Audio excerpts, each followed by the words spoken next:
This is the story of a scent emanating from the body of a girl from the Ghatan region. Randir Singh is an experienced player when it comes to young, beautiful women, but the pleasure he feels from the Ghatan girl's scent is something he has never experienced with any other woman. Randir despises the smell of sweat, yet he yearns to absorb this Ghatan girl's fragrance into every fiber of his being. It was the monsoon season. Outside the window, the peepal leaves were bathing in the rain. On the springy teak bed, now shifted slightly from the window, a Ghatan girl lay close to Randir. Outside the window, the rain-washed peepal leaves shimmered in the milky darkness of the night, and in the evening, after reading all the news and ads in an English newspaper, when he stepped out to the balcony for a bit of leisure, he noticed the Ghatan girl, who worked at the neighboring rope factory and was sheltering under a tamarind tree from the rain.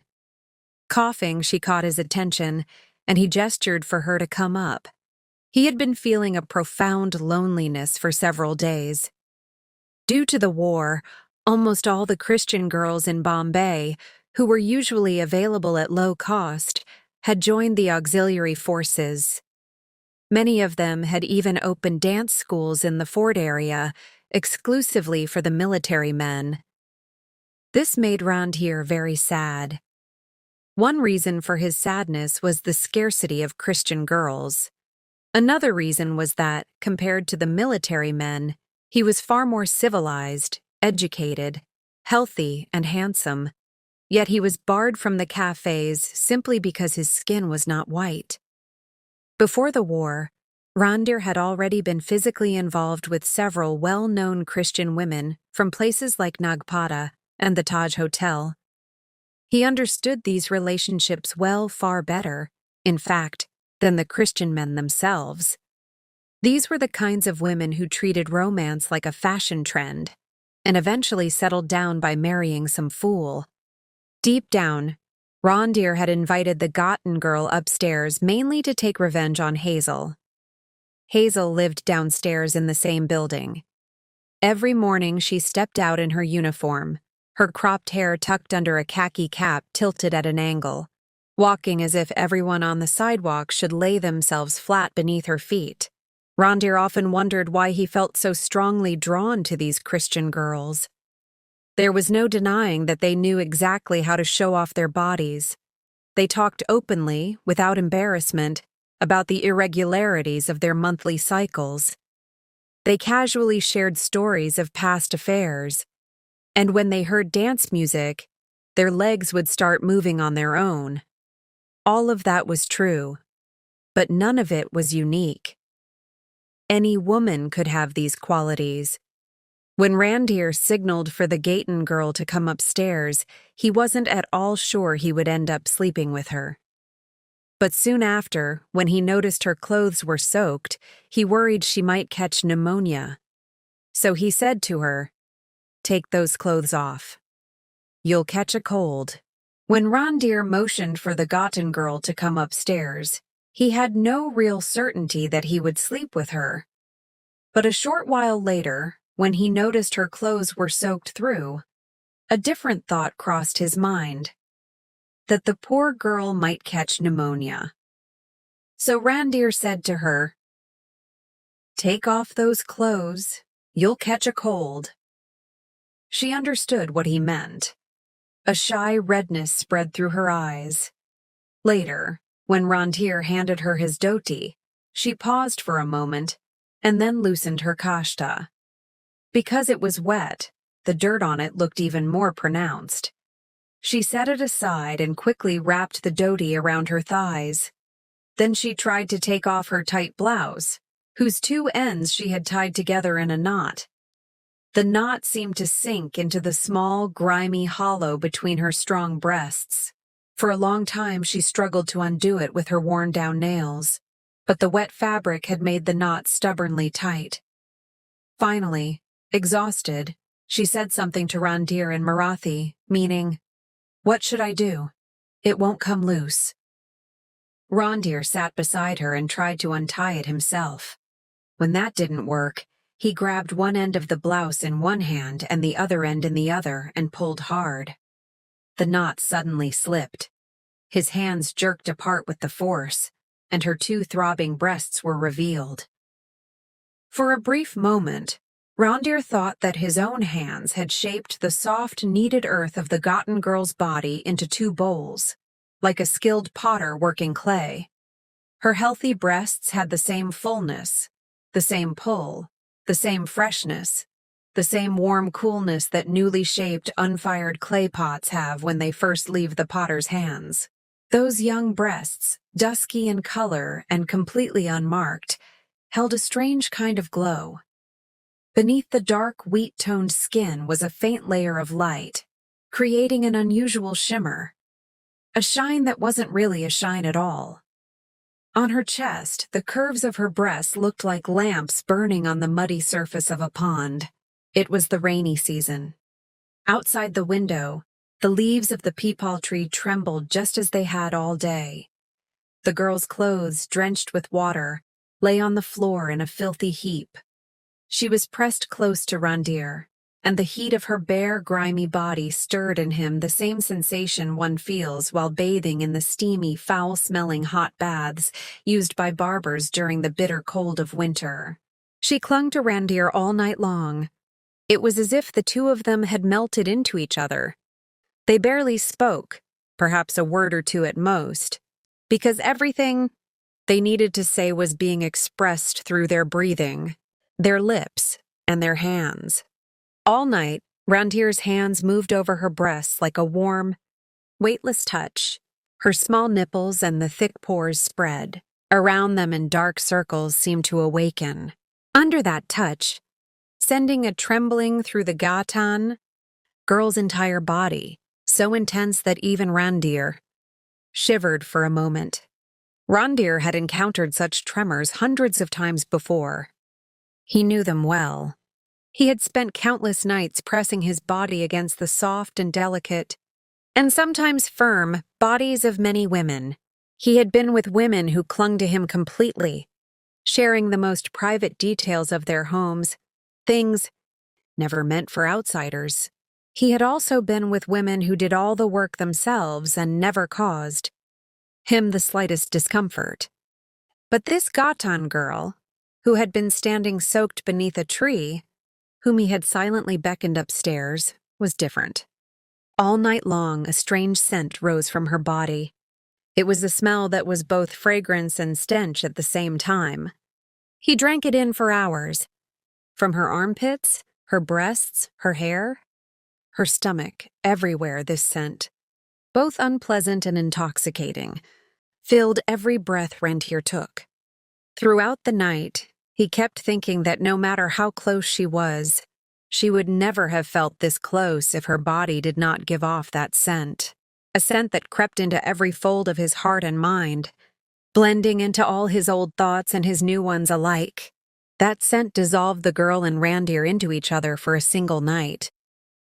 They entered one another, sank into the deepest depths, where they transformed into a pure human pleasure, a pleasure that, though momentary, felt eternal, a pleasure that, though in motion, seemed perfectly still. Together, they became like a bird flying through the blue vastness of the sky, appearing motionless even as it soars.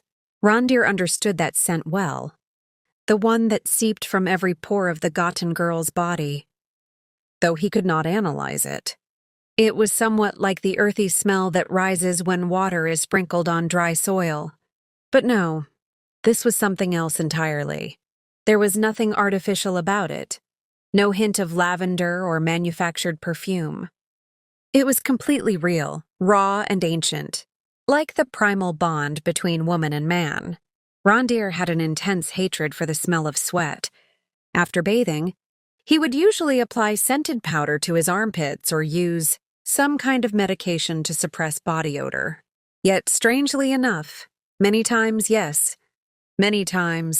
he had kissed the hair-covered armpits of that Gatan girl, and instead of feeling revulsion, he experienced a peculiar pleasure. The soft hair beneath her arms was damp with sweat. From it rose a scent that was, at once, perfectly recognizable and yet impossible to explain. Randir felt as if he knew that smell, recognized it, even understood what it meant, but could not put it into words for anyone else. It was the rainy season, those very days. When he looked out the window, the peepal tree's leaves trembled as they were washed by the rain. The air was filled with rustling and fluttering sounds. Darkness had settled in, yet within it lingered a muted, hazy glow, as if tiny fragments of starlight had drifted down with the raindrops. These were the same rainy days when Randir's room once held only a single teakwood bed. Now there was a second bed beside it, and a new dressing table stood in the corner. The season was the same, the weather unchanged, but the atmosphere was saturated with the sharp fragrance of perfume. The second bed was empty. On the bed where Randir lay face down, watching raindrops dance on the trembling peepal leaves outside the window, a fair-skinned girl had likely fallen asleep, while repeatedly and unsuccessfully trying to cover her naked body. Her red silk trousers lay on the other bed, with a tassel from her deep red waistcord hanging down. Her other discarded clothes were scattered there as well. Her golden floral-patterned blouse, her undergarments, and her scarf, all of them red, intensely red. Every piece was steeped in the strong scent of henna perfume. Fine particles of mica clung to the girl's black hair like dust. On her face, the combined layers of powder, rouge, and those shimmering specks created a strange, unsettling color, a pale, lifeless hue. On her fair chest, the unstable dye from her undergarment had left red blotches in several places. Her breasts were white like milk, with a faint bluish tinge. Her armpits were shaved, leaving behind a grayish shadow. Many times, as Randir looked at her, the same thought crossed his mind. Didn't it seem as if he had just pried her loose from a nailed wooden crate? Like books or porcelain dishes. Just as books bear pressure marks and porcelain gets scratched from being jostled, her body too carried marks of the same kind. When Randir had untied the strings of her tight-fitted undergarment, faint creases had formed across her back and over the soft flesh of her chest. Around her waist, the tightly bound cord had left a clear impression. The heavy, sharp-edged jeweled necklace had scratched her chest in several places, as though the skin had been scraped hard by fingernails. It was one of those rainy days.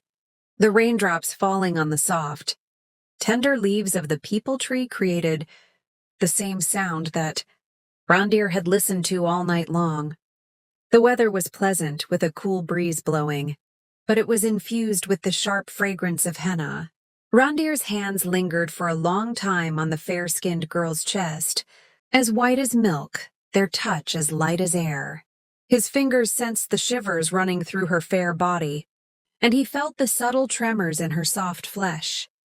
When he pressed his chest against hers, every pore of his body seemed to hear the resonance of her being. But where was that call? The call he had inhaled in the scent of the Gotten girl's body. The call more understandable than a crying child's hunger for milk. A call that transcended sound and became silent. Randir gazed out through the barred window. Very close by, the peepal leaves trembled, yet he tried to look beyond them. Far away, where a strange, hazy light emerged from those faded clouds, just like the light he had seen in the Gotten girl's chest. A light that was hidden like a secret, yet still visible. Beside Randir lay a fair-skinned girl, her body as soft as a blend of milk and clarified butter. From her weary form came the scent of henna, now faint and tired. Randir found this fading, dying fragrance unpleasant with a certain sourness, like the belch of indigestion, sad, colorless, and dull. Randir looked at the girl lying next to him. Just as lifeless white clots remained suspended in milk, her femininity lingered in her form as pale spots. In truth, it was the scent of the Gotten girl that had permeated Randir's mind and heart. A fragrance lighter and more enduring than henna, one that didn't demand to be inhaled but simply found its way in. In one final attempt, Randir touched the girl's milky skin, but he felt no tremor. His new bride, the daughter of a first-class magistrate, educated up to a bachelor's degree, admired by countless young men at her college, could not quicken Randir's pulse. He continued to search for that elusive scent, the one that had come from the Gaitan girl's soiled body during those rainy days. When the people leaves bathed in the rain outside the window,